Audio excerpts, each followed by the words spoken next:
Hello Homo sapiens. আমার বন্ধু জন গেল চিড়িয়াখানায় ঘুরতে, তার সাথে গেল তার জিএফএফ তুষ্টিতা। দুইজনে চিড়িয়াখানায় ঘুরতে লাগলো এবং ঘুরতে ঘুরতে হঠাৎ করে তাদের মনে আসলো যে জানো চলো আমরা আইসক্রিম খাবো। আইসক্রিম খেতে খেতে তারা হিপো হিপো দেখতে যায়। হিপো দেখতে গিয়ে আমাকে কল দেয়।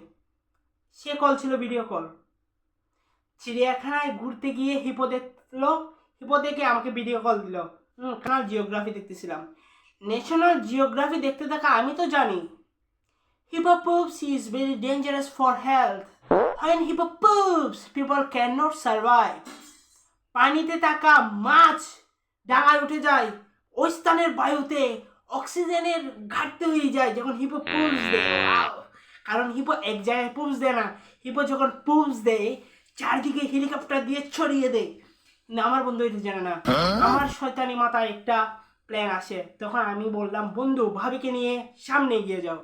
সে যখন সামনে যায় সেলফি তুলতে, হিপো তার হেলিকপ্টার লেন্স দিয়ে এমন গুয়ের বৃষ্টি করে সারা আমার বন্ধু আর বন্ধুর জিএফ দুজনের অবস্থা একদম নাজেহাল হয়ে যায়। গন্ধে তাদের আর আইসক্রিম খাওয়ার কথা ধরে থাক, তারা ওই পার্ক চিড়িয়াখানা থেকে সোজা হোটেলে চলে যায়। এখন তোমরা তোমাদের ওই বন্ধুকে টেক করো যাকে তুমি এই হিপো পুপসের স্বাদ নেওয়াতে চাও। Bye bye হোমোসেপিয়ান।